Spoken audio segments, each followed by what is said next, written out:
Assalomu alaykum YouTube ahli, yana sizlar foydali o'z kanalidasiz. Bizdan ko'pchilik iltimos qildi va biz ularning iltimosiga binoan video tayyorlab chiqarishga harakat qildik. Albatta bu foydali bo'ladi.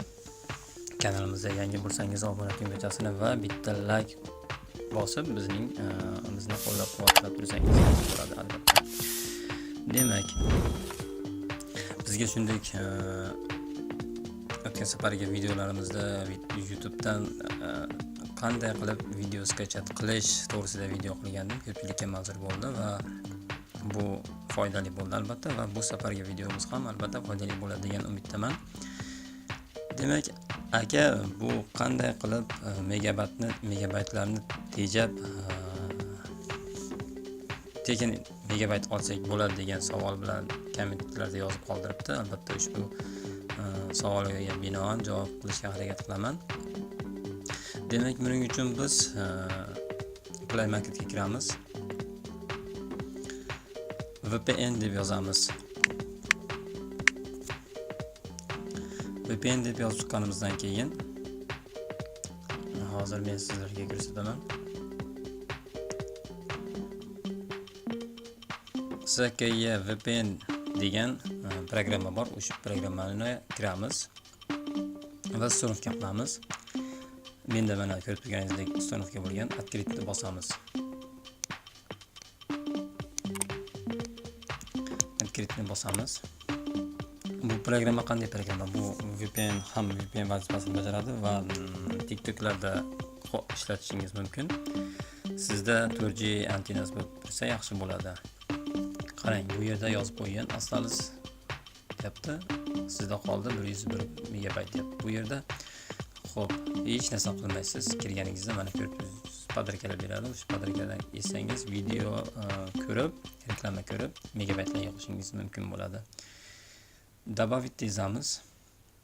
Добавить mana 20 megabaytdan 100 megabaytgacha va 25 megabaytdan 100 megabaytgacha va har video kirganingizda 50 megabayt beradi.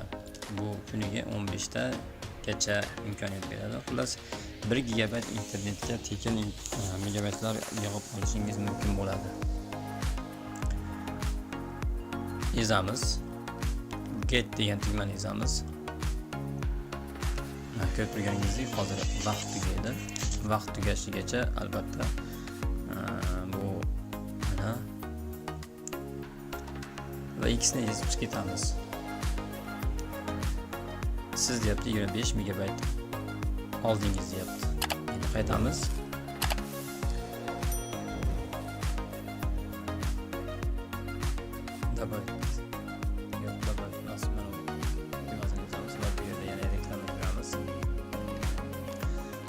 Albatta yoqadi degan umiddaman.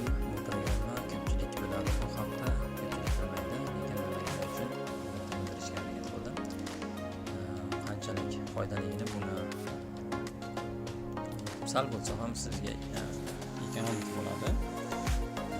Unchalik ko'p gapirishga hojati yo'q. Bu programmadan shunday kirganingizdan so'ng o'zi ko'p narsa tushunarli. Tushunarsiz narsangiz yo'q.